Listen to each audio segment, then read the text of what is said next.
Hello everybody, this is Nasir Athar. Welcome to my channel. Today I am coming with another topic and with another scholar, that is George Alton Mayo. ये जो है founder of human relation approach है, ये public administration का बहुत ही एक important topic है, ख़ास करके जो बच्चे पीजी कर रहे हैं, जो बच्चे यूजीसी नेट के लिए तैयारी कर रहे हैं. This topic is one of the most important topic. तो इस वीडियो को पूरा आखिर तक देखना, एंड तक देखना, आपको पूरा समझ में आ जाएगा. और आज का टॉपिक जो है बहुत ही ज़्यादा इंटरेस्टेड टॉपिक है. प्लस चैनल को ज़रूर सब्सक्राइब करना, हाँ, और घंटी का बटन ज़रूर दबाना, ताकि जो भी नई वीडियो में लेके आऊँगा आपको नोटिफिकेशन में आएगा. तो guys start with the George Elton Mayo. ये जो है जॉर्ज अल्टन मायो जो है, ये एसोसिएटेड है ह्यूमन रिलेशनशिप अप्रोच से और इंडस्ट्रियल सोशोलॉजी और साइकोलॉजी से, क्योंकि इन्होंने ह्यूमन रिलेशनशिप के एक रिलेशन को बहुत ही अच्छी तरीके से एक इंडस्ट्री में दिखाया है. और ये अपने एक बहुत ही ज़बरदस्त इन्होंने एक एक्सपेरिमेंट किया है, हाउथ्रॉन एक्सपेरिमेंट. उसके लिए भी बहुत ज़्यादा जाने जाते हैं. हाउथ्रॉन एक्सपेरिमेंट जो है ये 5 साल में हुआ था, 1927 से 32 में. और हाउथ्रॉन एक्सपेरिमेंट की वजह से ही जो है इन्होंने ह्यूमन रिलेशनशिप अप्रोच लिखी है और लोगों दुनिया के सामने जो ह्यूमन रिलेशनशिप अप्रोच आई है. तो start with the his major works. सबसे ज़्यादा वर्क्स कौन कौन से लिखे हैं अल्टन मायो ने? The human problem of an industrial civilisation 1933, the social problem of an industrial civilisation 1947 and the political problem of an industrial civilisation in 1947. अब हमने स्टार्ट करना है हाउथ्रॉन स्टडीज़. ये हाउथ्रॉन स्टडीज़ जो है कहाँ से स्टार्ट हुआ था, कैसे स्टार्ट हुआ था, इसमें कौन कौन से एक्सपेरिमेंट हुए थे, वो सारे हम पढ़ेंगे इस वीडियो में. तो स्टार्ट हुआ था 1927 में और ख़त्म हुआ था 1932 में. सबसे पहला इसका ऑब्जेक्टिव क्या था कि हमने स्टडी करना है इफेक्ट ऑफ इल्यूमिनेशन क्या होगा एक आउटपुट में. सुनो, एक ऑर्गेनाइजेशन होती है, जब एक ऑर्गेनाइजेशन होती है तो उस ऑर्गेनाइजेशन में इनपुट और आउटपुट का बहुत ज़्यादा एक मैकेनिज़्म होता है. आपको पता ही होगा इनपुट क्या होता है, जिसको हम मतलब ये एक ऑर्गेनाइजेशन है, ये इनपुट है, मतलब कुछ रॉ मटेरियल वगैरह जाता है, ये इनपुट है. और जो यहाँ पे कोई चीज़ बन रही है, कोई प्रोडक्ट बन रहा है, उसके बाद जिसको वो फाइनल शेप में जब आ जाता है तो दैट इज़ आउटपुट. तो इन्होंने एक एक्सपेरिमेंट किया. इन्होंने देखा कि इल्यूमिनेशन का मतलब होता है कि बहुत ही ज़्यादा रोशनी मतलब लाइट, बहुत ही ज़्यादा लाइट की वजह से इनका एक ये कहना था, एक कल्पना थी कि बहुत ही ज़्यादा लाइट की वजह से क्या होता है, आउटपुट जो है हमेशा इंक्रीज होता है. हाँ, ये इनका कहना था. तो इसी के ऊपर एक्सपेरिमेंट जो है मतलब अल्टन मायो ने किया, जिसको हाउथ्रॉन स्टडीज़ भी बोलते हैं, हाउथ्रॉन एक्सपेरिमेंट भी बोलते हैं. तो इन्होंने क्या किया, रिसर्चर्स जो है इन्होंने रिसर्च जो है प्रोजेक्ट जो स्पॉन्सर्ड किसने किया, स्पॉन्सर्ड नेशनल रिसर्च काउंसिल ने.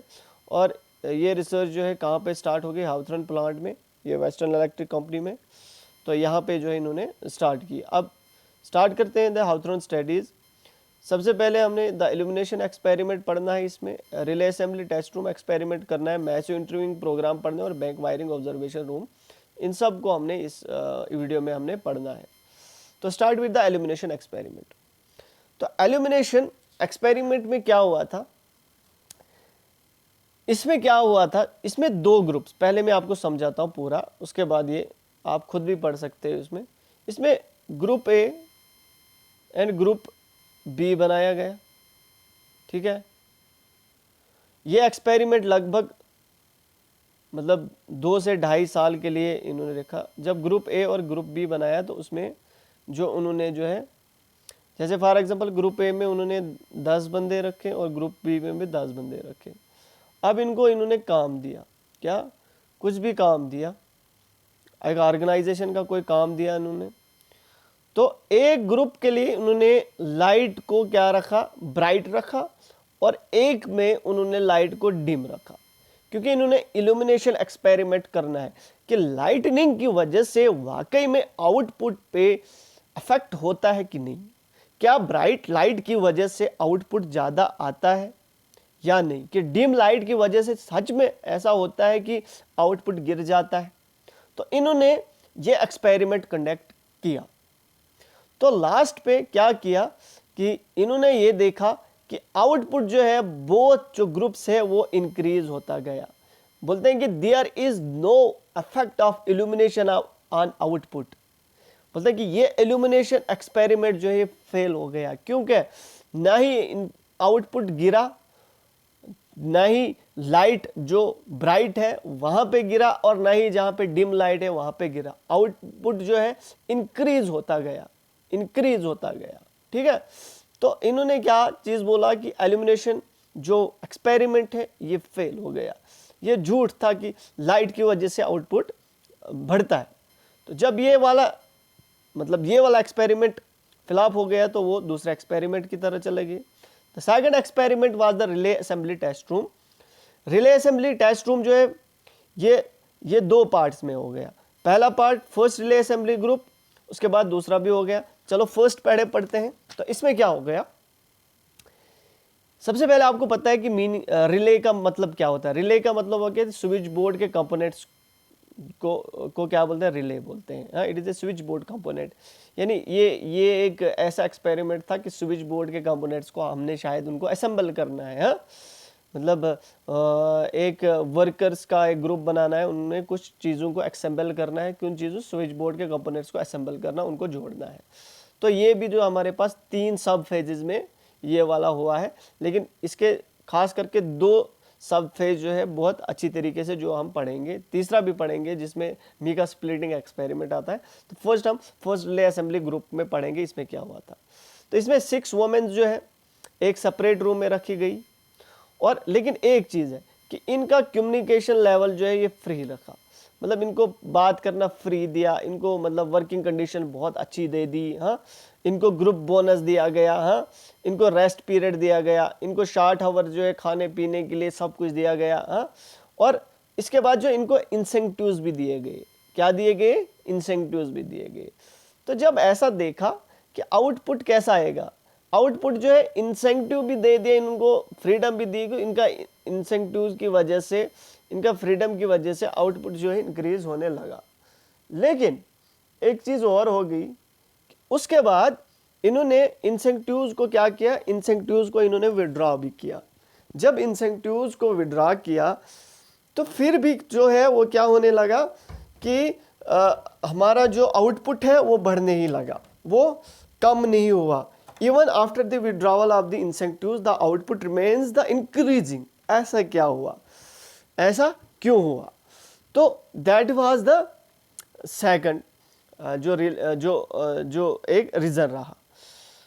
तो इसमें ये चीज़ आ गई कि ऐसा भी नहीं है कि हमारे पास जो है कि हम ज़रूरी नहीं कि वर्कर्स को हम इंसेंटिव्स दें तो फिर ही जाके ये काम करेंगे तो आउटपुट इंक्रीज़ होगा, या हम वर्कर्स से इंसेंटिव्स विड्रॉ करेंगे तो आउटपुट डिक्रीज़ होगा। नहीं, ऐसा नहीं है। वर्कर्स को क्या होना चाहिए, वर्कर्स को फ्रीडम होनी चाहिए। एक ऑर्गेनाइजेशन को वर्कर्स के बीच में फ्रीडम रखनी चाहिए, फिर जाके काम जो है बहुत अच्छी तरीके से होगा। तो फिर उसके बाद उन्होंने सेकंड रिले असेंबली ग्रुप बनाए। उन्होंने सोचा कि चलो ये वोमेन्स का ग्रुप है तो शायद वोमेन्स जो है ज़्यादा काम में, क्योंकि उनका सोबर नेचर होता है तो वो काम में अच्छा और काम अच्छा करती हैं, तो हम जो है सेकंड रिले असेंबली ग्रुप बनाते हैं जो मेन का होगा। तो इन्होंने क्या किया, इसी मतलब एक्सपेरिमेंट को रिटेस्ट करने की कोशिश की। तो इन्होंने क्या किया, 5 एक्सपीरियंस रिले मैन जो है इन्होंने सेलेक्ट किए, और इनको भी मतलब ग्रुप बोनस और इंसेंटिव्स दिए गए। लेकिन यहाँ पे भी क्या हो गया, यहाँ पे भी आउटपुट इंक्रीज होता गया, इवन कि विड्रॉवल ऑफ इंसेंटिव्स, यानी उनसे इंसेंटिव्स भी लिए गए लेकिन फिर भी आउटपुट जो है वो इंक्रीज होता गया, मतलब सेम एज एबो जैसे ऊपर हुआ था। उसके बाद नेक्स्ट इन्होंने क्या किया, एक मीका स्प्लिटिंग एक्सपेरिमेंट किया। ये भी रिले असेंबली का ही एक पार्ट है, रिले असेंबली टेस्ट रूम का एक पार्ट है। मीका स्प्लिटिंग मतलब क्या होता है कि जिसको हम मतलब मीका आपको पता ही है कि जो मक्की का जो होता है ना, मक्की, जिसको हम मक्की बोलते हैं, मक्की को मतलब अलग अलग करना। मक्खी को अलग करना। तो ये मीका स्प्लिटिंग एक्सपेरिमेंट क्या गया, इसमें भी 5 जो है गर्ल्स जो है एक सेक्रेट रूम में रखी गई और इनका वर्किंग इन्वायरमेंट जो है पीरियडिक कर रखा गया है, मतलब वैसे इंसेंटिव्स दिए गए, रेस्ट दिया गया, लेकिन यहाँ पे भी आउटपुट जो है इंक्रीज होता गया even the withdrawal of the incentives.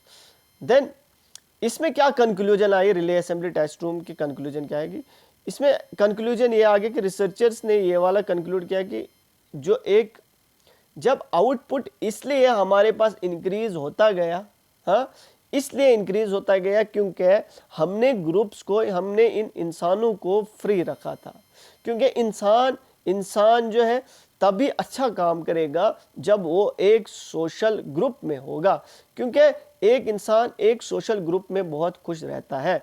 देखो फॉर एग्जांपल हमने उन 6 लड़कियों को एक डार्क रूम में रखा था, उनका एक ग्रुप बन गया, उनका एनवायरनमेंट एक अच्छा रहा, उन्होंने आपस में बातचीत स्टार्ट कर दी और जिसकी वजह से उनका एक ग्रुप बन गया एक ऑर्गेनाइजेशन में, तो उससे जो है इनका आउटपुट जो बढ़ने लगा। इवन उनसे इंसेंटिव्स भी अगर लिए जाएं तो उनको कोई परवाह नहीं रहती है। तो इसका मतलब ये है कि ऑर्गेनाइजेशन को क्या चाहिए कि जो वर्कर्स हैं उनको फ्रीडम, उनको सेटिस्फैक्शन के साथ रखना चाहिए ताकि वो अपना एक काम जो है और अपना आउटपुट जो है ड्रास्टिकली तरीके से वो चेंज करें।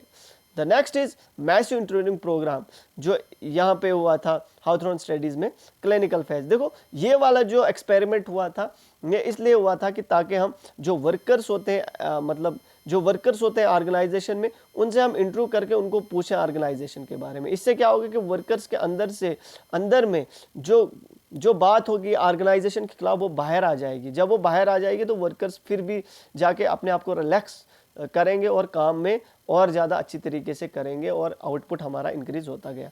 तो इसमें क्या हो गया, जब वर्कर्स जो है फ्रीली और फ्रेंकली ऑर्गेनाइजेशन की तरह बुलाया गया, इनसे जो है कंपनी के बारे में पूछा गया, वर्कर्स बड़े खुश हो गए।